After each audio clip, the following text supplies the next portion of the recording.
Did we decide who's doing it? Well, we're starting out today. You're supposed to be chat. Is it chat? It's chat. Chat's doing the intro. Chat. Okay, let's read chat. Chat. What is it? Chat hello. Okay, so Fancy Pesto says hello and welcome to Contested. Today on Contested. I'm of Javast and this is Avane. And welcome to the show. And welcome to Contested.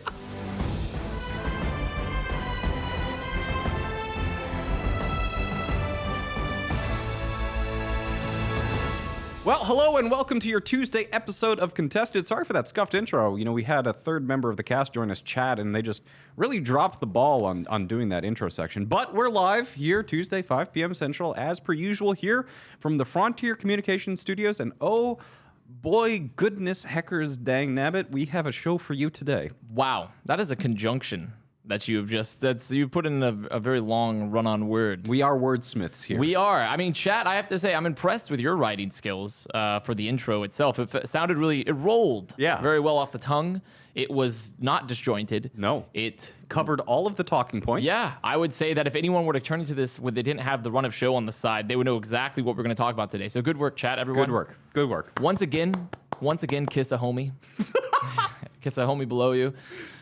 So it's been a good intro there. But before we do anything else, Jayne, today, because we have a lot of topics, don't we have a recap? We do actually have a recap this time, and I'm not just going to pass that one off to you. Let's go, baby. So let's get into it. Weekend of games, 60-second recap from Favor. Starting off this weekend in the APAC region, well, there weren't really that many games to begin with, but for once, they actually all managed to stay on script. The Dragons and the Charge both looked good, and the London Spitfire still quite unable to actually convert any of their skill and gameplay into actual wins. Now, on the NA side of things, well, things are not good. That is an understatement. The Fuel lost against the Philadelphia Fusion, which was expected, of course, but then they got utterly destroyed by the Atlanta Reign, which was much less expected, especially with how badly they got beaten. Now, as you all already know, changes were announced to the Fuel on Monday, and we'll talk a lot about that later in the episode. But we'll have to see whether those changes even matter as they go into the Countdown Cup. For the rest of the division, the Valiant barely took out the Outlaws, and the Defiant barely took out the Titans, who in turn utterly smashed the Boston Uprising, preventing them from even competing in the Countdown Cup, which, of course, if you're paying attention, makes in the last 8 games for the Boston Uprising, they have 3 map wins. That's poggers. That is not poggers. That is the exact opposite of poggers. But that was also your favorite 60-second recap. That was also poggers. Very poggers. That was very poggers. It was a great recap. I love it. You know, it's always sometimes that roulette gambling. I'm showing up and I'm like, does Jayne do recap today? It's only been once. It's only been once. I think, honestly, I actually like the idea that so we create like a neural net of chat actually is going to be our machine learning algorithm to actually just make the show over time. So we tell them to do all the lines and do the intros and the recaps. That actually sounds really smart. Think about that. It would a lot less work on our half. That's $1 billion idea. That's $1 trillion idea. Think about that. Twitch does Contested. Look at that. Our producer said he could see his son grow up. Well, chat, one of these days we'll just have to get like a screen that reads Twitch chat and some way to do it. Just see what happens. Just see what happens. Like AI dungeon. I mean, it couldn't possibly make the game, the show worse. So there's no way, right? We really set the bar high here. We have. The bar is continually raised. I would say exponentially. Yeah. Even. So what could possibly beat the bar of the 60-second recap? I would say there are some big topics for today, Jayne. Yes. And we're saving the biggest one for last because we are clickbait. We are. We're clickbaiting you. You're going to have to stay here the entire episode until we hear us talk about the field. You know, some people are going to show up late. You know, we're just being kind, generous, compassionate people, making sure that nobody misses out. They're filtering in. Yeah, filtering in. You know, Sideshow was complaining. I'm sure that all of the streamers, Sideshow mentioned it on his Plot Chat episode today, but he was streaming when the news broke about the fuel, and he said that for the next 5 hours, people would come in and be like, "Hey, streamer, did you hear the news? Did you talk about this? Did you talk about this? Yeah. Hey, are you going to do it with Hardblue? Are you going to do it with Hardblue?" That's the other thing that everyone always gets hit with. So get comfy. We'll talk about it at the end. But first, we'll start with the sort of a recap of this weekend. We did a favor recap. Yeah, but that was only a 60-second. That was only 60 seconds. Yeah. Now we should sort of do a more general, you know, our thoughts, our feelings, meta. You know, leading into this upcoming Countdown Cup, we have seen the hero pools go away. We have also seen that teams sort of their first week of adjustments. And Anything stand out to you in particular? So we didn't shift nearly as hard back to the compositions that were popular during the Summer Showdown. So, of course, we still have Genji being quite powerful and quite popular. But even with Orisa coming back, Widowmaker coming back, like we saw some Widowmaker play, but a lot of the times outside of maps where she's really quite dominant, like, you know, Ilios Ruins, for example, it was just like minor changes where they're going to be playing her instead of, you know, just the little advantages over Ashe. It wasn't like the composition was entirely changing, like was predicted that we were going to go back to like full hard double shields, getting that Widowmaker being played in a different way than Ashe. It was really kind of this nice mix of compositions where even within the same games against same teams, like we saw quite a variety of compositions within, you know, it's like comparative, I suppose, since we've just crossed the 1 year mark of double shield we have being the meta. But, you know, we are seeing little variations here and there. In the tank line, we saw more ball this weekend, even despite, you know, that was one of the big questions. More ball, some more support stuff, some more variation in the DPS, but overall, no big shift in the meta, just more variation everywhere as those bans kind of opened up. And, you know, it is the first week, right? So everyone's sort of settling into it. It's like you just bought a pair of new sneakers. You got to test them out, break them in just a bit. And that's the meta. That's everyone slipping on their shoes, walking around the store a bit, checking to see how they think about it. You got to see how they ease into the meta. And also, APAC is still wild and wonky comparatively even to an A. APAC was just, they're going full speed ahead, like Zarya Ball, Zarya Winston very frequently. So we're still seeing that divergence in the metas between the two regions. Even the top tier NA teams are doing that. So like the Zarya and either Winston or Ball was less popular in NA, but you know, Philadelphia Fusion did it to really quite a lot of success this weekend with that Zarya and the Ball. They now also, I would say they played. I felt like I wasn't extremely happy with Valiant's performance against them.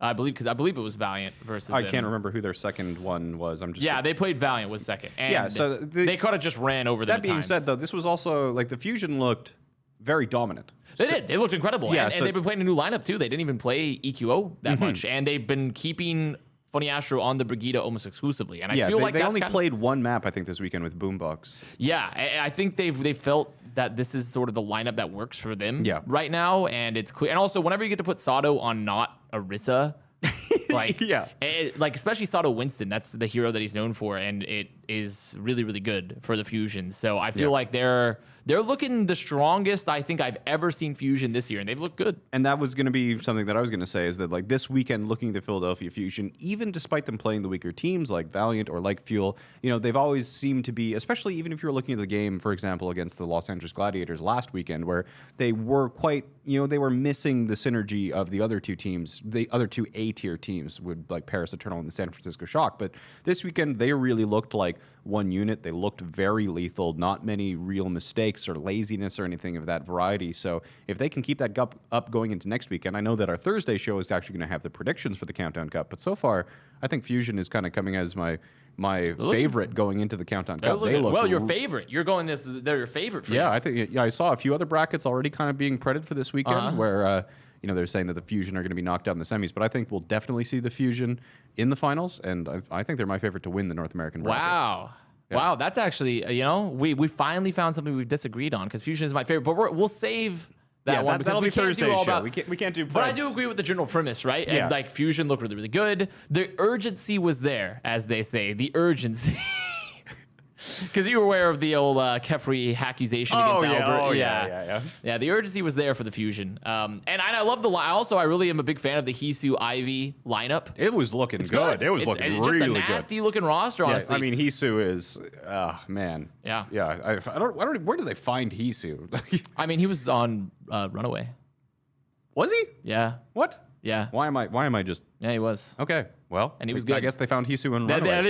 Yeah. I guess that answers that question. But you know what I have to say for kind of still nasty rosters, but nastier for different reasons, is that Shock once again put Super on Genji this weekend after signing Tayo. I mean, yeah. And we had a whole discussion. There was a whole drama about it, actually. Was there actually? Yeah, there was. There was. Okay, what was this drama? People got really upset because Super made a post saying, "I can't believe everyone's memeing me." They get upset because Super made a post. Yeah, because think about it. Super is like, whenever he makes, as someone says, we're gonna wait. The world must stop until we've heard Super's opinion. is what people say. And so people didn't like it, that especially, and then obviously his parents were on Twitter like being like, can't believe Sideshow and Bryn are shit talking, because they're parents, they're not going to do that. They are but parents. There was a minor controversy. People were like, why? And also there was a notable Houston fan, which we will not go into necessarily, that said like, it's so disrespectful that Shock continues to play Super on Genji versus the Outlaws and things like that. And so there was a minor controversy. Maybe it's more disrespectful that they can play. That they can get rolled by the Super Genji, But they're also still of the opinion that the Super Genji, and by Super's own admission, that they after even they've signed Tayo, is that it's a real option for them. They have signed a projectile player, and they're still open to playing Super on Genji. For real. And I think that's something that's at least worthy of discussion, because it's kind of crazy that we're doing the dehydration. Get it? I definitely get it. Do you get it? I'm just like, are we still taking... I actually think there's a possibility. It's going to be on the bingo later. It's one of the options. I think there's a possibility Shock comes into the Countdown Cup and plays Super Genji.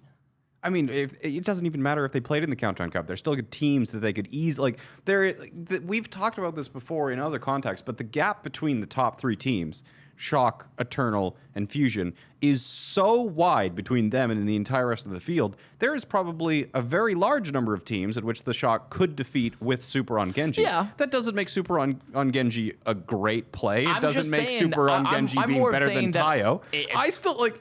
Apparently, I missed the vast majority of this drama as the copy fast. It was minor. Okay. It was minor. It was more buffoonery. Tomfoolery. Yeah, it was just shenanigans left and right. Yeah. And I was in the streets, the cobbled streets, with my hoop and stick. Yeah. And I said, "What is this hullabaloo?" Yeah, but and that's what it was. Like the content that San Francisco Shock have made around Super playing Genji, it was all tongue in cheek, and they had interviews with all the other people. And I remember like one of the other people on the San Francisco Shock was joking about playing Genji themselves. I don't know why they didn't play Tayo. I'm telling you the reason. The reason is legitimately Krusty thinks that the Shock thinks that the Super Genji is a legitimate strat. Like, they will play. I'm not saying they're going to play it against teams they can easily beat. I'm saying they might play Super Genji against good teams. What? No joke. No joke. No joke. No joke. Yeah. This legitimately, and it's going to be relevant to the bingo later. But like I do. I really think that's a possibility. And if it happens, I want the royalty checks. I took the time to go and spectate Super Genji from first-person perspective. He's not Overwatch League tier Genji. I mean, I would say he could play Genji in the Overwatch League. Is he top tier? He's functional. He can hit. If Dalton and ColorX can play Genji, Super can play Genji. God damn it! Let's raise the bar up a little bit. But I'm just saying that I think it's actually a possibility. I think it is. Against teams that I'm not kidding. I'm 100% serious. If and when they play against the Eternal or the Fusion, you think that the Super Genji is going to see an appearance? It is possible. It is legitimately possible. Don't say possible. I am saying what are we betting on this? What are we betting on this? Like a 50-50. No joke, 50-50. Okay. So with Super could be. They could. I want to make a wager on this one. What wager could we make? What wager could we make? Well, maybe, I don't know. If Shock plays the Eternal or the Fusion, there is 0% chance in my mind that they actually play Super Genji. A 0% chance. Well, so we have to have something that's like. I mean, what if we convert the word bell to a shame bell? Rat suit. One of us has to do contested. I could bring the rat suit. All right. So whoever loses the bet has to do a contested episode in the rat suit. Yeah. All right. That's fair. Memes aside, there is a point where memes stop affecting reality, and That's fair. There will be zero argument from me. If Super Genji shows up in a game... and it doesn't have to be good. It doesn't have to be good. It only has to last for one map. Even if it shows up... I mean, I will accept the rat suit even if they do it as a meme when they're up 3-0 in the grand finals. And listen, Krusty, I know you're in the chat, so make sure to put Super on the Genji just really quick. Just one map. You can make just one map. Just one map. Just one map, bro. Please, bro. Just one map, bro. Please, bro. So yeah, actually, I do think that it's possible. I get that Super's a popular player, and I'm telling you. I'm telling you, dude. I'm telling you. No joke. I'm telling you. I'm standing by it. Well, anything. So I think it's sort of also we saw moving beyond the shot Genji. I'm actually flabbergasted to be so, but could hold on to it. As a new term we've created here on is porridge. Congeal that flabbergastedness. All right. Until the results We happen. are really we're scraping the bottom of the barrel of our vocabulary We're today. not. Much like porridge, we have to scrape it off the sides to get into the bowl. So you got to get it all together. All right. Chad, whose side are you on? Do you think that Super Genji is legit and they're actually going to play it in a serious match, or do you think this is memes and Shock just getting bored and styling on nerds? I'm just thinking about porridge it, chat. Porridge it. Just think about that and hit it back.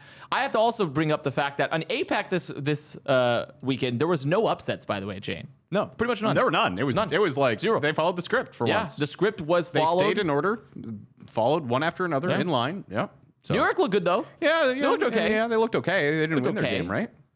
Charge returned to form a bit. Yep. So overall, APAC perhaps returning to normalcy. Chengdu maybe not guaranteed to be the APAC winners now, though I still think it's possible if they have a really good run through the bracket. Yeah, they can make it to grand finals. I mean, Super Genji could play, so anything's possible. Yeah. So really nothing too crazy for me, at least from APAC.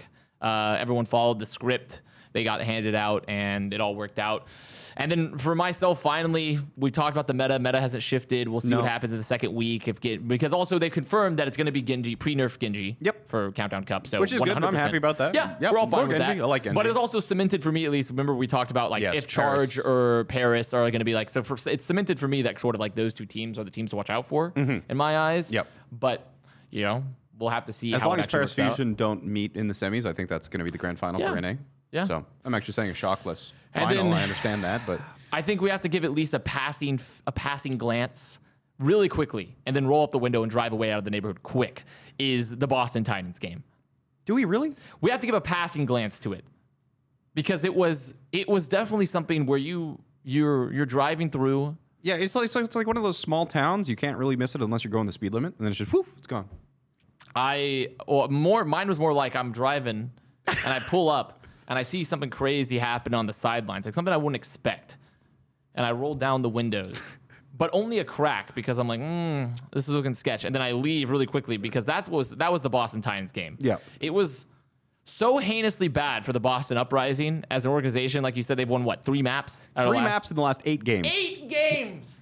3 maps. Lord have mercy. Yeah. 3 maps in 8 games. They've been shut out 5 of their last 8. And one of those was a 3-0 versus the Vancouver Titans. Yes. Who do not even have a projectile player. The level of scrap between the Toronto Defiant and the Vancouver Titans really also gives you the bar to set for how bad the bar. Wow. Like considering the quality of gameplay we saw between the Toronto Defiant and the Vancouver Titans, and then the Vancouver Titans to be, because Boston, they didn't play this weekend. They had the entire weekend off to rest or, I don't know, play Mario Kart or something. But the Vancouver Titans not only went really scrappy with the Toronto Defiant, but they played twice on the day right before they played the Boston Do you mean like Boston didn't play twice this weekend, you mean? Or they did play this weekend. They played Sunday. They played that game, but they didn't play in the weekend before that game. Oh, okay. Yeah, so they had no qualifier games before that last game. Whereas the Vancouver Titans did. So what I'm saying is that the Vancouver Titans still played on the weekend, and then after that, just sometimes tape doesn't matter if you just don't win. If you're just not good, just win, just be better. I mean, if Aero had done that, he'd still have a job. There we go. That's true.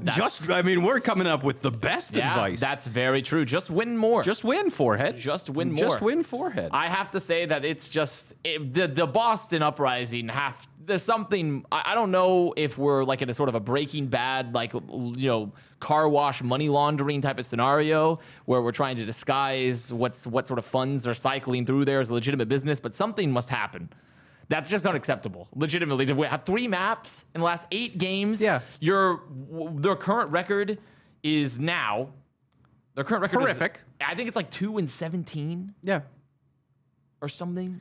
And I will point this out every single time the Boston Uprising conversation comes up. But if they're running this team as a shoestring operation, they're paying people in food stamps and paper clips or something like that. They still own their part of the league, right? If they've just like given up trying to win or sell more media rights or sponsorships or prize money, and they're just like, what happens if we just hold on to our part of the league and just like pay everybody in peanuts? We still technically like they like all of the teams have a partial ownership of the league. So if that's what's valuable to them, like, why do they care about winning? They could just like have a tier 3 level roster and still own their team in the league. There's no relegation system. I mean, like, there is a world where Huck and Kraft are like, yeah, it seems like a good business strategy. Like, and if they've decided that, pity be the Boston players. But that's a very real possibility. That's a very real possibility. There's no relegation system. As an organization or franchise, they still have ownership, partial ownership over the league. They still get revenue sharing. What do they care about individual results if that's the direction they're going? Very real possibility everybody seems to ignore when we're talking about Boston. I'm about to bust out the wine bottle, Jane. You know what we could bust out instead of the wine bottle? Well, it's true. We do need to move beyond this. Let's get this out. It's time for some bingo, my fellow Overwatch retirees.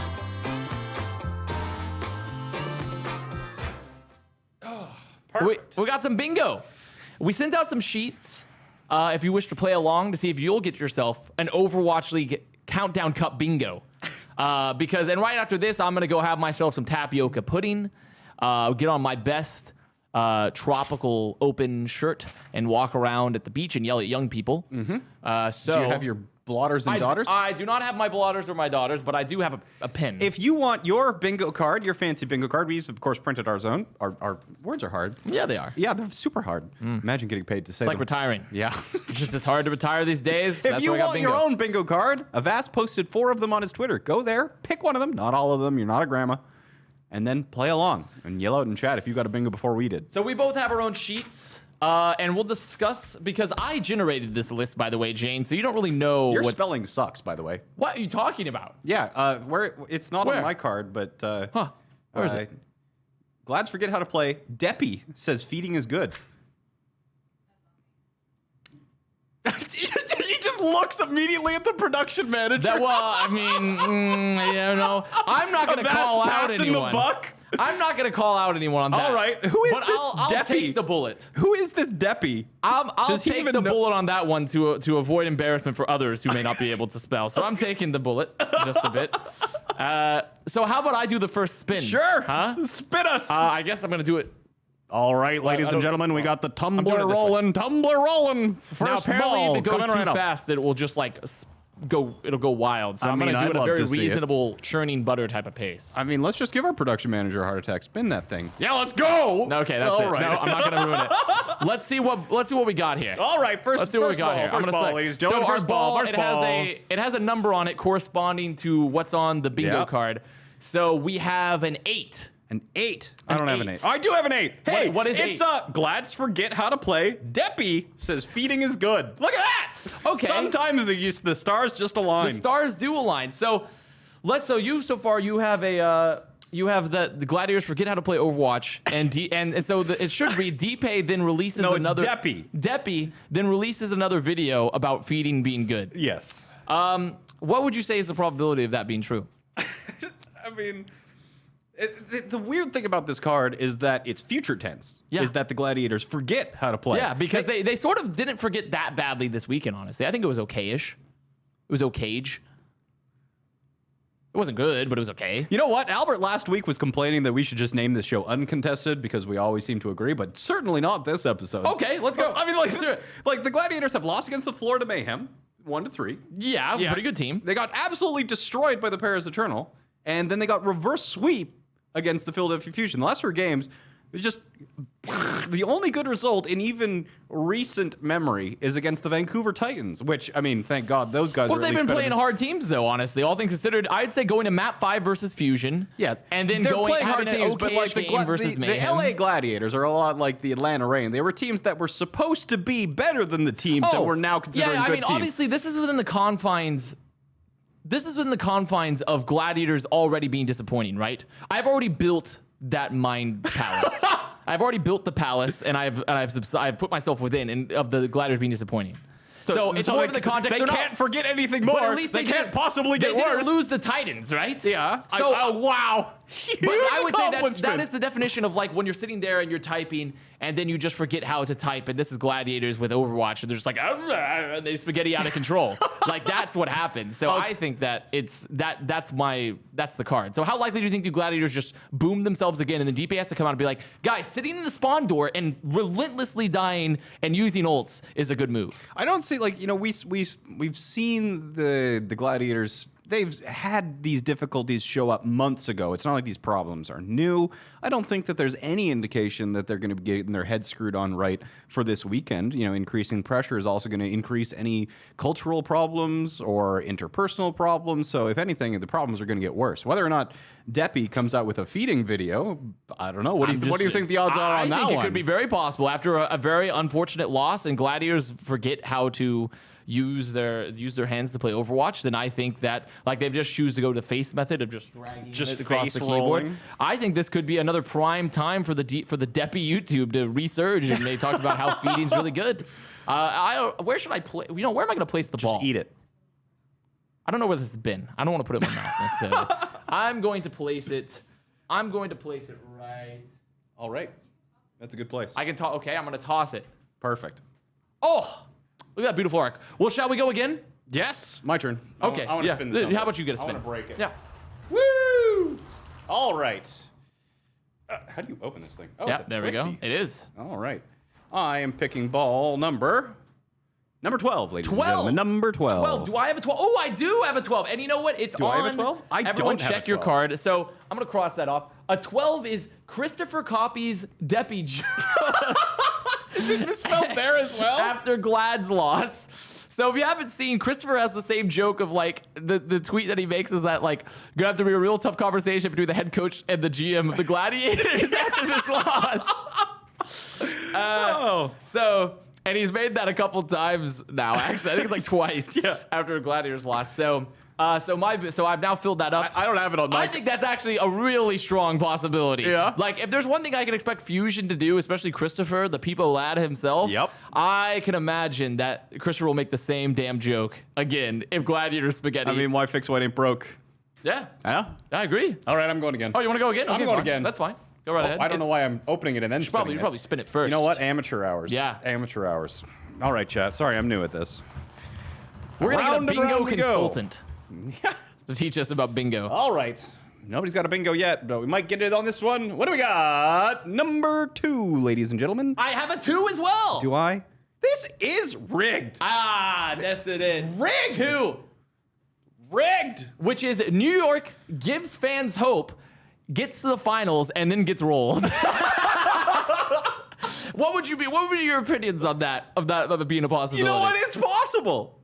It's possible. It's in order to get to the finals, they I guess you could if you had a situation where Charge and Dragons meet in the semis. Yeah. Well, here, let me look at the bracket really quick. They have They put out the bracket on. So I have to remember it because I don't have it right off the top of my head. So imagine being prepared, chat. It is here. It is Countdown Cup. So right now the bracket has that New York and Charge are the first to play, and then Dragons have a bye. So they would if New York beats Charge, they're going to have to play Dragons right after that. So technically, if they make it to finals, they have beaten both Charge and Dragons. But that's why it would be the most New York thing ever, right? They beat both the good teams, they make it to grand finals, and they get stomped by Chengdu. Imagine. Imagine. What are your thoughts? I don't even want to imagine that. Come on. That would be the memeiest match thread of all time. But think about how New York it would be. I mean, I would love it. I would so love it if the bracket made this a possibility. I want a dream. I want to have a dream, but it's not come to you're not lucid enough. Them beating the Guangzhou Charge and the Shanghai Dragons, maybe fluking a victory against one of them, I could see that happening. But New York has lost to the Hunters before. I mean, hasn't everybody lost to the Hunters? Yeah, but Hunters have only increased in power. True. So true. Think about that. You know what? I'm thinking about it. They're going from a hunter-gatherer lifestyle to moving to more a sedentary one. They're increasing. As much as I appreciate that, they're increasing in power. I don't see them beating the Charge and the Dragons, so I'm going to be Mr. Rain on the Parade. Okay. Nancy, no fun. I myself can't really see that happening. You're so much Jayne. I can't really see that happening that much, but it's still fun to entertain the possibility. Yeah. Okay, my turn. My turn to spin. My turn to spin here. Let's put one on my card this time. Yeah. Oh, I'll do it. Yeah, you do it. I will. Here we go. Let's see. Let me grab one. Better be a 5. It is in fact a 5, but I also have 5 on mine, so it's 5. Are we doing line bingo or blackout bingo? We are doing what? Wait, there's 2 different types of bingo? Yeah. Line bingo or blackout bingo? Huh? Huh? I told you we This need a guy's bingo never played consultant. bingo, I told you we imagine. need a bingo. What's the difference? Blackout is like everything. Blackout is the whole card. You cross everything off? We're doing line. I think we're planning to do line bingo. Then Do you have a bingo already? bingo! Oh, really? No Yeah. way. Wait, yeah. what? Get wrecked, nerd. Okay. Well, how about you read what number 5 is? Get wrecked, nerd. How about you read what it is? Yeah, rig that. Read it. All right, number 5. Oh, wait, I got a bingo too anyway. So. Well, I said it first. Well, And okay, that's well, how bingo rules work. It's like you Uno. suck. It's I win. like Uno, huh? Yeah, Okay, yep. I win. Okay, we'll read it. We're reading it. Brad Rajani digs up dirt on DPS lineups. Yeah, and Yeah. gets other teams disqualified. And yep. Yeah, And cause them to encourages explode. them to switch to Valorant. Technically, it missed out. I wanted to use the exact terminology of investigative esport journalist Brad Rajani. Yeah, I'm surprised that didn't end up But, there. so and what that's his middle name. That's not a title. Yeah, It's Brad, investigative esports journalist Rajani. Yes. Yeah, that's his middle name. That is. Legal middle name. So what do you think is the likelihood of Brad 100%. imploding another roster? I mean, he's got a pretty good reputation so far. Good consistency, accurate reporting. Okay. And I think that if it's out there, which it definitely is, Brad Rajani will be on the case, digging that up and sharing his findings with the world. Guaranteed. Nice. You can count on it. Nice. Bet your bottom dollar. Should we do one more just for fun? Wow, since you're we not already even done going to it? offer an opinion? I mean, I would say that Brad's the best in the business. Brad Rajani, that guy, I've seen him, he's at the library late at night doing research, checking the bylaws. I've seen him grinding like no one I've ever seen before. He's come a long way since offering $1,000 to change for mouse pad changes in the Yep. shock. Yep. And now here he is, putting the hardest hidden scoops out on the esports streets. So I can see it. All right. I can see it. I want to do one more just for fun. You want to do one more? But we don't have to. Oh, wait. Oh, wow. Okay. Wow. Wow. I forgot to put Okay, it- now who needs the bingo consultant? I forgot to do this. I forgot to put that one back. Well, one fell. I don't know where it went. Oh, it's right. Wait, it's by your foot. It's by your foot. What do you want me to do about it? I want you to pick it up. Why? So we you can dropped read it. You dropped So it.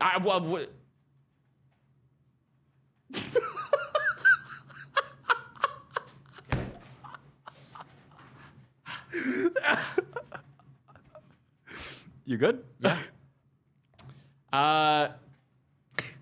15. 15. Do you have a 15? What is 15? I don't have a 15. Okay, I need to figure out what 15 is. Chat, do you have a 15? Do you have a 15? Chat, do you have a 15? Wait, I'm finding it. Chengdu tries meta tank line. Chengdu tries meta tank line and gets demolished. I believe in Ameng. Although, the Wheel of Chengdu. That said that he would learn true. one. Chengdu also said that the Wheel of Chengdu said that they'd be making it to the finals and that Ameng would be learning a new hero. So that also lines up with the New York prediction. That all lines works up with the New York together. prediction. And all this You is know it. what? The stars are aligning. The tea leaves have spoken. I take back my statement. I definitely think that New York is going to beat both the Charge and the Dragons because too many narratives are converging. It's the hand of fate. Oh. The oracles of Delphi. That's it. That's been bingo then, huh? Yeah. That's been bingo. How about That has been bingo. Let's play the bumper while we get rid of the thing. Let's let's move quick, this out of quick here. and fast. Get it out of here. Take it down. There we go. Well, it's time to talk about that thing that I've been trying to block out of my memory for the last 24 hours. How are you doing today? Well, you know what they say. What do they say, Sometimes Avast? you win some, you lose a lot, and release your coaches. That's just how it goes in the. Well, chat, for those of you guys who live under a rock, but apparently a rock not dark enough to miss out on this show, the fuel, I guess, not quite imploded, but things happened yesterday. Started out with releasing Decay, and before we get into all of the shenanigans that happened after that, they also released Tikatee, and then later in the afternoon, they hit the trifecta by having Aero step down as well. So 3 members of the Fuel getting out there. Hastro speaking on Twitter quite a bit. Dallas Morning News articles. Oh, quite a bit. Memes across the community. Dallas Fuel fans celebrating. It was The people were chanting in the streets. I felt like I've deposed an evil king of sorts. it was a historic moment. It was very really- Dallas sports. Yeah, it was the same sort of feeling or sentiment that you get where the protesters just tear down a statue of the tyrannical leader. That was just like, there was festivities in the streets. That would be Aero. Yeah, well, people were like spamming "I was here, Pog." You know, there was definitely There was some rejoicing. It felt like they were breaking out the fine wines and the champagnes. And it's on one of the bingos that we didn't select. Yeah. But one of the options for bingo, if we had drawn it, was Fuel gets rid of Aero and still does poorly in the Countdown Cup. And that's my general opinion of how the Fuel are currently going to Yeah, I mean, remain. like I mentioned in the favor recap, but like there are so many different angles that we can approach this on. I guess we're going to be starting that. Does this matter? Is anything going to change as we go into the Countdown Cup? It's a surprising timing. Now, a surprising timing for a couple. Oh, we already have our reasons. first hashtag Fire Young. It's already Do there. we do? It's already Fire our first Young? one. Hashtag Fire Young? There it is. Wow, The Dallas that was sports quick. cycle continues. Yeah. Yeah, no, people. I'm surprised that we've already moved on from Fire Tasmo. Yeah. And we're now getting Fire Yong Yeah. in there. It's like there's just like a list of 3. People just have them in their back pockets, ready to go, ready to tweet.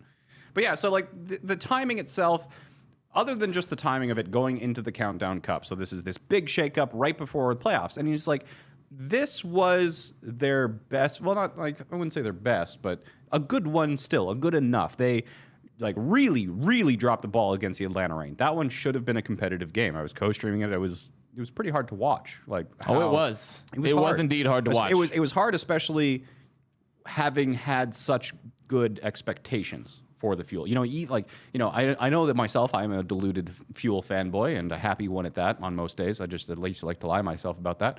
But, the first 2 maps against the Atlanta Reign, like they were fast and they were not pretty. No. And it was No. So I'm not It sure. was like the Goonies monster in the basement Yeah. type of visage that I watched while seeing that. It was abysmal Yeah. at points. So, and we don't know at what point this was actually communicated with the team, whether this was communicated before the weekend or during the weekend, or whether it happened on the Monday after. That was the straw that broke the camel's back, and they finally just pulled the trigger and like, everybody get out of here. But regardless of what it was, sort of thing, even with that horrific weekend that the Fuel just had this past one, they were 2-2. And they were going to be going to the tournament, could have at least had middling results. Yeah. Which, I suppose middling results is a good descriptor of the Fuel's entire sort of season. It is. And also, honestly, and also I think the one thing here for Fuel is that it has been not a good franchise run so far, I would say. It has not been a good franchise run, and even with middling results, people would not be happy with those in any way. No. Right?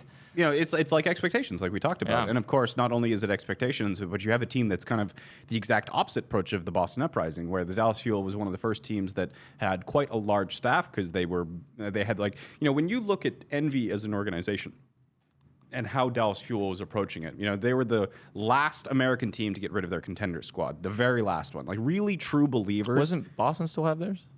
I mean, it's Boston. Okay, so yeah, I guess I can determine like what Are they even in contenders? They technically didn't make it, so Not even in contenders. I don't Doesn't think even they matter. technically made it.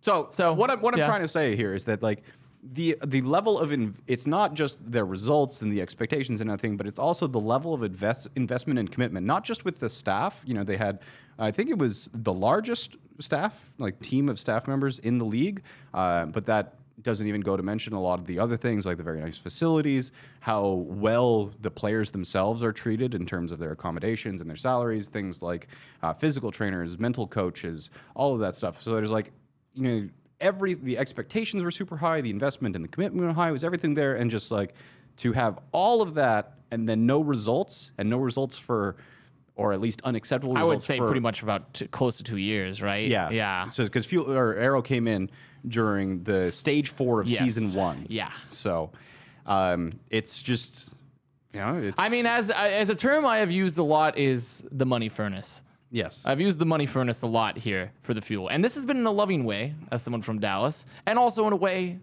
I've been like, damn, like, come on, Yeah. bro. Yeah. It also is, I think, it was clear that there was going to be a change happening no matter what within the coaching staff. Yeah. Like, I think it would be unreasonable to expect at this point, with the level of investment and the expectations, and after this long of a time, for there to just be nothing happening. Because also the results is that Fuel aren't even technically, they're middling in the sort, in A, but really they're not even equal in wins and losses. They're 7-10. Reign is 10-7. Yeah. Yeah, that's.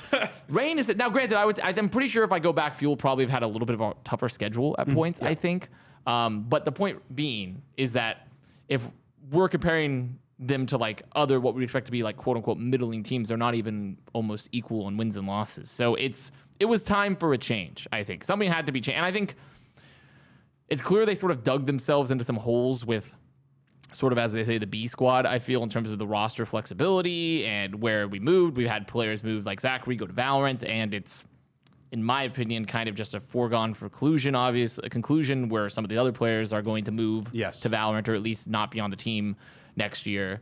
Unless something miraculously changes, who knows, right? So I feel like there's been a very deep hole that has been dug for the fuel, and it has been a constant struggle of digging the fuel out of said hole, and then, but also at the same time, the shovels that were used to dig the anti-hole are much smaller than the first shovels. Like, it's like dealing with an excavator versus a little like sand pail, and it was just time to change things. It was, and this is there was, of all of the tweets that Hastro made, because we'll get to that, I'm sure. Decay was released. Hastro went on Twitter personally to try and justify the Decay release. But between the Decay release and the Tikatee release, Hastro said that there were more changes coming. Now, if you're not familiar with Team Envy, which I'm not expecting you to, Team Envy recently got a new CEO. So Adam Reimer came in as the new CEO for the company, and which makes Hastro having transitioned into Chief Gaming Officer, which is a title that I like just as much as I like President of Gaming. Yeah, but Albert's been wanting to say he wanted to be the next like Viceroy of Gaming. Viceroy of Gaming. Everybody's just going to play one-up. Just keep getting different titles. But Hastro has transitioned away from running the company as a whole towards like really, really, truly focusing on the esports side of things. And like running a company as large as Envy, of course, Hastro got his start in like building championship teams. That's all of like Envy's history, going back to the really OG's days. You're like 100 Thieves, you think merch, Optic or FaZe, you think video content, things like, Envy's brand was around winning. And Hastro, like in the OG days, was the reason that stuff happened. Well, the brand has suffered some losses recently in the winning department, I would argue. I think also we have to put in context too here. Or not context, but we have to discuss importantly, because the coaching is kind of self-evident, right? Yeah. Coaches were going to get changed. Team was doing well, wasn't meeting expectations. Lots of money being invested, blah, blah, blah. Young is now the interim coach. Who knows what comes up for the new head coach? And Vol'jin is the only assistant coach remaining. So we'll see what happens, but I don't think anyone should have, for my opinion, crazy expectations for winning after you shift everything this heavily and remove Decay, right? But that is kind of an interesting state to be in, is that they, traditionally one of the more Western teams, one of the more Western staffs, but right now, the Fuel coaching staff is entirely Korean. With Young and Vol'jin being the two remaining. So, Vol'jin is now the oldest member, because Vol'jin actually predated Aero being on the team. Is that I believe he was there since season 1, stage 1. So he's been here the entire time so far. So is he going to be getting the axe sort of soon? And then we also, of course, we have Trill, Unko, and AKM, 3 players which have all been playing a ton of Valorant and been rather negative about their approach to Overwatch. So it's certainly been expected probably for a long while. It was probably expected that they were going to be released from the team. And then obviously Harry Hook, who's sort of just been there.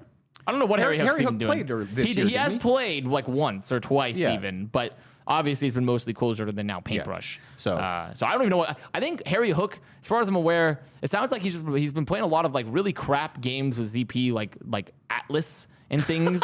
Like him and ZP play like a lot of those really, really terrible RPG games. But now I think we have to hit what is obviously the real point of contention more so than anything else, because the Aero stuff, coaches come and go. Yeah. But you know what else is come and go a lot for the Fuel is some what we would consider star Korean players. Yes. So I would say and here's what I am going to personally put on this, because there's a good tweet. There's a good tweet for multiple reasons why it's good. From Spackle, the Boston Uprising analyst. And I don't know if we have it on screen, but the point part is that he said this, which I think was a very interesting tweet. And I'm not here automatically agreeing with it either. This is more me saying, let's discuss the tweet for everyone in chat. So we had this to say. Obviously, this is the Boston Uprising analyst. Spackle has now been with the team for about 2 years, I want to say. So Spackle had this. Regardless of your thoughts on the coaching staff of Dallas, I think it's pretty shocking that behaviors like this by players in Overwatch, like referring to what was the public statement that Decay was not practicing with the team and was refusing to practice, is actually pretty common. Either they have an issue with staff or teammates and refuse to play, or soft throw. Good to see Dallas taking action. Yeah, that is an interesting one because that's going to be definitely going against the grain, and it's certainly from somebody who has really no horse in the race in terms of defending Dallas. And I'll definitely agree with Spackle that this is not a unique situation. You know, there's always lots of rumors and grumbling about players doing other things like voluntarily benching themselves, which they have an option to do in their contract for. You know, there's other things that happen when that occurs, but you know, there's definitely been situations. It hasn't just been the fuel where players have had that sort of thing. But I think with the fuel, it's notable that this has now become. It's happened essentially 3 times, it's a trend. Even 4 times. Yeah, you could argue others. 4. Yeah. So it's like it's been notably with Rascal and OG and now Decay. And yeah, so I think and also I think a flip side to this argument is that this is a member of the Boston Uprising talking about his players not wanting to communicate, not wanting to cooperate, or at least players not wanting to. So it leads you into a wider discussion of what teams seem to have these problems reoccur, or at least it feels like they think it's common, you know? But I will say that as someone that was personally part of the Boston Uprising in season 1, as a paid fly on the wall, the sentiment expressed within that tweet is not incorrect. Yeah. It is actually truly shocking, if you'd believe it or not, how many players are truly uncooperative, immature, and do not want to work well. But I mean, is that really that unbelievable? It is, because I think a lot of people don't understand that, like, really don't understand that a lot of the times a lot of times it's tough when we don't get too specific. Yeah, right? yeah. This is where we have to tread carefully. we have to tread carefully, but the reality is that, in my personal opinion too, is that being a player is a job. Yes. And it is a job that not only is it, and a job in a way where you're also generally, for the top of your field, you're getting paid pretty well, and you're playing video games. And obviously that doesn't mean it's easy. That doesn't mean it's not filled with stress, and there's not a crazy amount of expectations, but it is still a job. And there's a crazy amount of diva attitudes that happen. And I think this is one of the things that was kind of my observations that I haven't really shared like that publicly, but you know, there's a lot of people, and I think that a lot of problems stem from this, just from what I've seen, is that a lot of players themselves, their goal is to make it into the Overwatch League. Yeah. Their goal isn't to win the Overwatch League. It depends on the player, right? It definitely depends on the player. Like the superstars, I'm not saying this is everyone, but there is a significant number of people whose goal was to make it into the Overwatch League, because then they have a career playing gaming. Like, all they really want to do is find ways that they continue sustaining their gaming habit. Really, that's what they want. And there's a lot of people who, as soon as they get into the league, they really lose their motivation to actually win or anything like that. So it's very easy because it's kind of like, I'm here, I'm getting paid. What does it really matter if I'm first? What does it matter? Sort of thing. They're just coasting. Not my fault, your fault. Sort of. Their motivations, their priorities change pretty much as soon as they've reached their goal. They're not trying to become world champions. They're just trying to get paid to play video games. Yeah. And I think that is a pretty sizable problem, I would say, at least at the motivation level, for quite a few pro players in the league. And now to actually touch on the topic, so that I've given some context here. Yeah. And as someone that has personally seen these things take place and has heard from players all over the league of these same situations and staff members, I don't know if this was what happened with Decay, right? I'm not on the fuel. You're not on the fuel currently. I purposefully try to make sure that I know as little about the fuel, because I know that I'm going to be on this show. Yeah. I know that I stream, and I know that I do my co-streams, and I really hate lying, and it feels super awkward to like pretend I don't know something. So like, I go out of my way to make sure that I don't know the inside information on the fuel. So this is also, but my particular point of view is there is a clear trend that especially if we take a look at both Rascal and even OG, of players that are talented that have come to the fuel and left and succeeded elsewhere. Yeah. Right? And that doesn't always mean that there is a problem within a culture. Sometimes it's just not a good fit. Sometimes it just wasn't the right time for a player to be here. But I have to say that, and also the crazy part for me is that people bring up for Rascal, because I am also bringing up Rascal, it wasn't even the same coaching staff or team that Rascal was with. The current Dallas Fuel team and coaches were entirely different than what Rascal was there with. I think it's probably long enough since I've been on the team. Like, of course, I wasn't involved with the team during Rascal, but I was part of the team last year. And like, when I was on the team, one of the major problems was cultural and interpersonal. Yeah. Now, I don't know whether that's sustained into this year or has continued, but you know, considering that I can kind of draw the dots backwards into what I heard happen in season 1, like, it doesn't really seem that unlikely that it is cultural and interpersonal issues. No, that I mean, it's have obvious sustained to into anyone with season eyes 3. and brains that it's clear a cultural issue. Yeah. That's just a fact. And Fuel has had that problem from day one, I think, because I was a very big public proponent of they picked up a roster, their old envious roster, that were world beaters before and took them into a league where the culture was never there. Yeah. Ever. It wasn't. And it's been a patchwork mess before that. And so it's not for me to say that maybe Decay was a prima donna. It's possible. Yep. I don't know. But there's also clearly has been this base work failure within the building of the team that has just never slotted in these players properly. Yeah, and it's really hard to change a culture. You know, the culture doesn't just come from the head coach.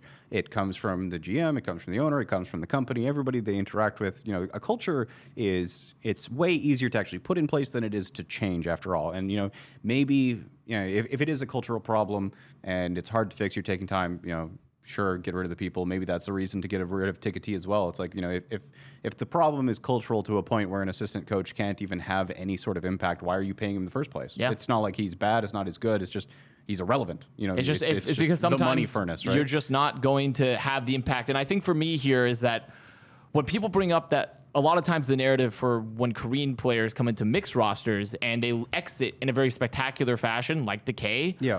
A lot of times it's viewed as cultural differences, right? And as someone that's personally seen this, the reality is that a lot of times from teams that have had this problem, it's because they don't put in resources like translators and people to help integrate these Korean players because they're far away from home, right? Yeah. This is not they don't speak the language generally when they come here. They're playing in a high pressure environment. It's oftentimes their first job, and there's a lot of things. So when people say cultural differences, really, I feel like a lot of teams have failed at integrating these players. But I am going to say, at least since knowing that I've seen the resources here that Fuel employs and their translator, who is very good, I don't think this is an issue of a team failing to accommodate a Korean player. And I feel like it's a very different cultural issue. I just have to interrupt quickly because there's a minor misunderstanding in chat. So when we're talking about culture, we're not blaming Korean culture versus Western culture. We're talking about team culture. So workplace culture, team culture, that kind of culture. We're not making any statements or judgments about Korean culture or anything of that variety. Just to make that completely because plenty of teams in the past have had an issue where you bring in very good Korean players and they have expectations, but also they can't communicate because they don't speak English to these Western players, and orgs fail to invest in making sure they have the Korean players have the resources they need to function in a Western team. If there's any team that has done their best to prevent that from occurring, it is the Fuel. They have a translator. They help them and that's exactly right. There are so many teams in the Overwatch League that have failed to put resources into their Korean players to make sure they have someone that they can talk to they help communicate with their team, to actually treat them like people instead of just robots that come over to play. And I don't think Fuel is that case. No, they're not. I don't think Fuel. I'm very comfortable just saying that straight out. It is 100% not the case. Now, does that mean still that there are other team cultural issues in like what is our environment about practice? How do we do roster rotations, right? Because Fuel also has a very notable thing with Trill, AKM, and Unko of them kind of just being checked out. Yep. And as someone that has also personally been in that situation of you are never going to play. Yes. You get signed and they say career's done. It's over. Now, not to say that AKM and Unko and them haven't had opportunities. It's more the fact that it is hard for players, I think, to be checked in when they are told they will never get an opportunity to show. It is. It requires an immense amount of willpower and drive to be like, I am going to still work my hardest every single day and do this, even though they've told me straight up, I will never play. Ever. Do I know that's exactly what happened with them? I mean, there is a pattern of them bringing on players. You know, the same thing happened with Trill, where Trill was brought on. I don't even remember what the messaging was around that, kind of like to work with OG or whatever it is. Trill comes in, OG leaves. Oni God comes in, Decay leaves, sort of thing, where, you know, it's maybe there's a struggle around trying to, like, what happens once the team actually does start underperforming or a player starts underperforming? You know, it can be a different skill set to make a good team great than it is to make a bad team good. Yes. It can be a very different. So really for me, my distillation of it is that this is a failure of the Fuel team, and it has been a failure with building the base work of this squad for a while. But because like losing any sort of great player like the Titans when they lost Runaway, with Gladiator, with Soul, with related to even Fissure, I'd say, though it's slightly different there. But any sort of situations, these are always a failure of management or of the team building in some way. But it is not because Fuel did not attempt to treat Decay like a person and give them resources. What's something path paved with good intentions? Yeah. I definitely think there was nothing. Because that is a very separate issue that teams have that I think is probably the worst issue with mixed rosters and why they're hard is because you have management and coaches that don't feel they have the resources or don't want to provide the resources to Korean players to bring in. And Fuel's not that case. But that does not change the fact that I think the culture, especially in relation to roster usage, was a huge problem with the Fuel and has been since season 1. Yeah. This is something that's dating back even before Aero came in and is on the path to being fixed. I think it is, like you said, the pretty much a bunch of good intentions that have turned sour quickly over time and has never been fixed. And it is bad. And I'm hoping Decay comes back and plays for another team because I think Decay is a really talented player. Speaking of that, the next thing... Trading window, yeah. Yeah, it's trading window. So we saw... Today is August 3rd, I think. I'm probably wrong. But Onigod had... Yeah, see? I'm wrong. Onigod has showed his first appearance, which was June 20th, just slightly after he got signed. That was when everybody was really kind of hyped because at the end of June there, the meta was double hit scan. And Onigod was signed and people thought that the shift to this was to give the Fuel that capability to play double hit scan. Everyone was excited. It's an additional capability. Really, that can be our push to prove that we're a good team. And then they get shit on by the Vancouver Titans, and then all hell breaks loose, right? So we're just over a month that Onigod has kind of been active for the Dallas Fuel. In terms of the time frames, of course, this is just a couple days after the signing window closed, so Decay can no longer play on another team. Platchat was talking about it, a couple other groups were talking about it, that this could be a very tactical decision for the Dallas Fuel. Which was 100% not. It wasn't. You're saying it's not? No, I don't think it was. As someone that, I am, the whole point of us being here, Jane, and why I was hired was to tell my opinion. And my opinion is, I don't think Hastro would ever intentionally, I'm going to use my one F-bomb, wouldn't ever intentionally fuck over a player. Ever. Do I think it could be mismanaged to be that way? Yeah, it could. Honestly, that lines up with Fuel pretty well. Honestly, someone just being really bad and just it fucks up and it happens. But I never. Two. But yeah, you use mine as well. Sorry, but I would never ever believe that Hastro or the management would ever intentionally try to harm a player. Could it happen unintentionally? Yes, 100%. That's completely in line. That's in line with Overwatch League, though. That's not even a Fuel specific problem. So many Overwatch League teams have just done stuff unintentionally because due to incompetence, due to just bad timing, that has hurt players. Or coaches. So you've said that you don't think Hastro would ever intentionally hurt a player. No, not intentionally. Counterpoint the statements he made about Decay, and I'll read those out. No, that though is bad. Okay, yeah, so that though is bad. So after the Dallas Fuel tweeted out and they said, "We have granted the request of Decay to release him from his contract prior to the end of the 2020 Overwatch League season. Our management is focused on evaluating changes and building a cohesive team that will be positioned for future success." Now, before I get into Hastro's comments, I'd like to point out that Aero, it's kind of clear at this point that everything Aero was saying over the course of months, trying to justify Onigod's playing, even giving interviews. He was shielding Decay. He was shielding Decay. Yeah. So it is an additional level of fascination here that Aero would so publicly defend Decay, when as soon as they release him, Hastro very publicly and personally tries to set the record straight, at least from his opinion. Which I think was also a very bad idea. I definitely, he's my, I think it was he's my boss, I would but hope I'm going to say it's a mistake. I think it was a mistake. As someone that has very personal conversations with Hastro, I think that was a really, really bad idea. So... Well, let's read the mistake, I guess. So this was a thread of tweets. And the first one says, "We know we have to work hard to get our team playoffs ready, so let's talk about this. Decay had a few months left on his contract, but refused to work with our staff. When a player refuses to practice, it is time for us to move on and give our players their best shot. Decay is obviously a great player, but he didn't fit into our team and didn't want to cooperate with the goals of our staff. We just can't keep someone like that around. We wish him the best and hope he can find a place where his talent fits. I don't expect everyone to understand, but our team dynamic is important and we have major progress left to be made. We are still working hard to make a playoff push and feel like we have great players to do that with. Not ideal, but we will keep on pushing. We have our sights set on winning championships, always have and have been very successful in our history in Overwatch. Tough decisions have to be made sometimes, and this was certainly one. Staying positive and looking forward to correcting our course." Yeah, it's I think for me, when I read this, is that we both agree not the best idea. Aero was falling on the sword for Decay in terms of these issues, and that's sort of what you have to do, I feel like, at the management level as well. But nothing more that's really just, hopefully it's a live and learn type of scenario, but it was not the right call. No, it was not the right call. And for me, in summary for all this, is that this needs to be a full cultural reset. do, All yes. of the old Envy team is gone, will likely be gone. I want to see that roster rebuilt. I want to see new coaches brought in, and I want to have a whole different approach from the ground up, because I think for Fuel, it has been pretty much a team that has been haunted by the ghosts of 2016 Envious. That is what I feel like the entire Fuel team and organization have been haunted by that ghost for so long.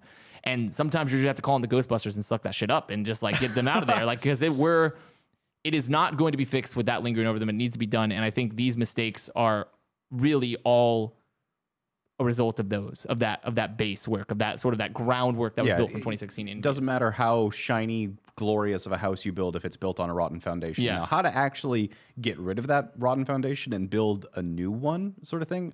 Does it even stop with the staff? Like at this point, is the expectation that corrupted? Or how many of our current players are corrupted? Who knows? Right? Is Doha bitter and burnt out from the experience? You know, I'm sure that him and Decay were very close. It's like, how deep is the rot? Right? How deep is the rot? How do you even go about changing an organizational culture? But I think hopefully this is like just it's reevaluated at every level of like what are the goals of this squad? What are the goals of their organization? And how can we prevent this from happening? Because personally, I think this has been struck not only by bad luck for some of these players, but also by just definitely mismanagement at points within the roster.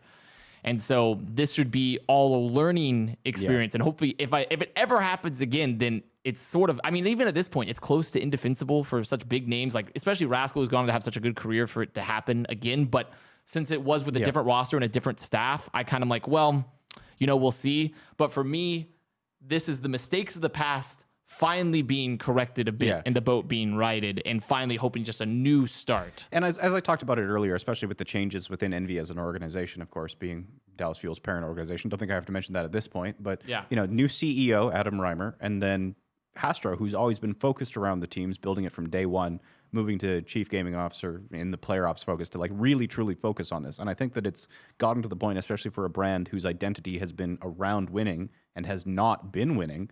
You know, I definitely think that it's probably, I think Hastro's coming in here with a vengeance to like really figure out what's going wrong and get back to the, you know, he's done it before. There's a reason he's an esports veteran. Like, it's all about learning. So hopefully this does not ever happen again, because like I said, it's already close to just how can we even defend it, to now it's more of like we can't see it happen again. But I do truly honestly believe that this is not a case of a team not respecting and not trying to give resources to Korean players to succeed and just integrate them into a Western roster far away from home. This is just a clear messed up foundation and culture within a team environment. So Decay isn't going to find another team until 2021. No. And I mean, a player of Decay's caliber is definitely going to find a team on 2021. I think that's pretty easy to say. Aero and Tikatee, what are their options looking forward? Are they going to be able to find another honestly, team? if you look at their resumes, they're, especially Aeros, I would say that it is, I mean, Aero was the coach of the team that beat South Korea in World Cup, has had great performances in contenders, has had, you know, pretty meh results at times in the Overwatch League, but I've seen coaches that have done far worse get far more. True. So, you know, and there is also this, like, there's always, despite this issue with the Fuel not succeeding for a very long point of time, you know, and us, you know, you and I are talking about it being primarily cultural or interpersonal. I don't think we've actually discussed at this point the coaching actually having been the problem. Yeah. I mean, like I said, I honestly do believe that it was ineffectual coaching from the beginning of the Fuel, and it was built on, compounded upon the fact that it was just 2016 Envious, which was a bunch of bros that just rolled everything. They never knew how to lose. Yes. They just didn't know how to lose. And so, I think that it just snowballed it to the point that we're at. And also, can Decay even afford to not be on a team? Is his visa tied to that employment because he has to go back to Korea? Is that the end of the world? Not necessarily, but it's not good. And it is a shame, I think. But I do think that Decay's career is not done unless he himself chooses to be done, right? Certainly. Like, it's clear that he's going to be a top player. He can go back to Korea and play if he wanted to. He could take a break. There's no way I doubt he'll really be in any sort of like dire straits. It's just more of like, how is the visa situation working out? But if it's signed again, then visa stuff can happen again, right? And it's also important to note that Aero and Tikatee were both, you know, both of them got released, but both of them were also the head coach for Team USA and Team Canada, Canada, which was voted on by the players. The head coach position is not a public vote. It's voted on by the top 150 players from the country. Yeah, it was like Something sort of that. It was based off that in a way in the top 500. It was big news last year because Aero, despite being hated dramatically and Decay making a pretty public bid for it, the pros voted for Aero to be the head coach during World Cup 2019. So he's obviously popular, at least with the pros. And obviously there was a side argument of people said the players fear Decay far more than they fear Aero. Yeah. He's a nice guy. Or what is that? Just Super got asked on Instagram, and Super's just like, he's a nice guy. He's a nice guy. He's a nice guy. And he is a nice guy. That's just a fact, right? But sometimes being nice doesn't get you all the results you want. Yeah. As sad as it is. Yeah. But my takeaway, and I think probably both, is just this was a failure. Yeah. No way around it. It's a failure. Things needed to change.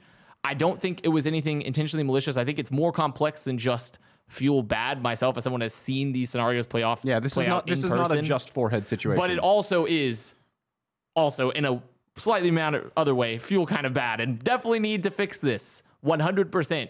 Yeah. It's really just not cool. And most fans are probably going to think that changes of this variety are overdue. Right? Yeah. So there was definitely some festering resentment, I suppose, at the somewhat lack of acknowledgement of the problem. So hopefully people kind of see this as a new direction. Yeah. Don't tweet that your players refuse to practice. Like that just be come on. Like that should be another thing too. But that's really it. All the really say on the subject. Did we miss anything that you wanted us to try and cover? It's been like I must say that like I'm trying my best. I'm really struggling. Like these guys are my friends. And Aero are like Tikatee getting released. That his visa's tied to that, so he's going back to Canada and like So in some ways, I would say that's bad to lose your visa here, but also at the same time, you're probably safer in Canada than you're right now. Definitely safer in Canada. So I will give them that at least. But it's always tough because when you have relationships with them, and I was never part of the team, and I felt like I've been pretty fair because I've been pretty fair because I am pretty scathing of what's happened as Envy as Fuel as a team. Mm-hmm. And I think it's been terribly mismanaged at points because of this culture that's been built. But I never think it's come from a malicious place, just people just not getting their shit together type of things. Yep. It's a whole rough situation. And I want to see Decay back soon. I do want to see Decay back very, very soon. And I definitely think we will, as long as there's no visa issues or anything like that, of which, COVID world, have fun with that one. But, even if he finds himself on an APAC division team, he's going to be welcome wherever he goes. Yeah, but there was the comment about, like, imagine a Decay Profit lineup. That would be sick. That would be sick. That would be sick. So I can't wait to hear the next headline, Decay 500K contract next. Decay, the first 500K player type of thing. Because he is good enough to be back and he deserves to be on a team, I think. And it just has to be one that's going to be working with him in the way that he needs and the way that a team should work together. Mm-hmm. So now that we've crawled through the broken glass and the Legos and everything and stepped upon that, we do need to do a CTA. Yes. We need to respond to the one from last week. Yeah. And we need to put out a new mailbag question. Shall we respond first? Sure. We'll respond first. Shall we respond first to the question? So our last week question was sort of the, I believe, what was our question again, Mike? Do you remember Dark Horse Candidates? Dark Horse Candidates. That's what it was. So we asked who are your Dark Horse Candidates for the various brackets. And I think we actually have a graphic that was submitted, right? We do. We have a graphic from Gene Sense. Oh, no. Let's bring it up so we can discuss their Dark Horse candidates. What is this? So this is on the debate of if Chengdu is the Dark Horse to win APAC. So as you can see, Shanghai gets the bye. And there's a whole explanation here, too. Let me read the explanation that goes along with this graphic, because then it will illuminate it much more. And this is what Gene had to say was... In NA, Philly will have their turn to win. After having a disappointing Summer Showdown result, they will complete the trifecta of a top 3 NA team by having their turn at the tournament win. Tourney win. Huge. APAC, Chengdu, all signs point to Chengdu. From the maths, the Caden formula, as they say, to the wheel of Chengdu. In addition, the second seed of APAC tournament has a 100% win rate. Shanghai was the second seed of the May Melee. They won. Charge was the second seed of the Summer Showdown. They won. Who is the second seed of the Countdown Cup? That's right, the Hunters, baby. We're in the Hunters zone now, and there is their bracket displaying how Hunters win APAC, where I'm assuming at the brackets merge and they beat Shanghai a little bit later. But if you're the one thinking that the Chengdu Hunters beating the Shanghai Dragons is unlikely, they've beaten them twice already this year, right? And then the Chengdu Hunters have a pretty clear path to the grand finals. Don't have to fight against the two arguably best, like three best teams in APAC. They're all on one side of the bracket. So I thought that was, the more I looked at the bracket, I was like, wait, potentially yes? So the bracket favors them. The bracket favors them, and I tend to. What's the next response? Do you have one that you'd like to read? If not, I have another one that I can bring up. I have one from Laurel McFarlane. Okay, let's hear it. He says, I think Dark Horse for NA is Mayhem because this is the third time I'm predicting them to win, and I think it would be very nice and very cool of them to do so. For APAC, either London because I desperately want to see them win. Yeah, all you and me. And would cry, or Hunters because that would be the funniest thing ever. Wow. What was your next one? I got one more. So this one isn't quite a response. It's saying, please stop saying Glads are the dark horse. They'll fail under pressure. So Sorry, not say that Odyssey. Again? They're saying, please stop saying Glads are the dark horse to win an A. They'll fail under pressure. Yeah, well. So they're saying, stop saying Glads will be the dark horse candidate because then they will lose. Yeah. So we just should not speak their name. I'm good with that. Just don't speak the Gladiator's name, but perhaps they'll win. Yeah. That was from Not Odyssey. All right, well, so for this week, mailbag question, I think it's a pretty obvious one, but we had our thoughts about the fuel, but going forward, I mean, you can pretty much let us know anything you think about the fuel. And if you want some guidance, do you think that they need to get rid of more staff and more players? Do you think that they need to pick up players and staff? And if so, which ones? I mean, which ones regardless? If you think they need to get rid of more players, I mean, let us know which ones and why you think that. Yeah, I mean, pretty much BGM for a day. BGM. We love these sort of picks because Don't also just be for GM, a be team like Chief this. Gaming Officer. Chief Gaming Officer.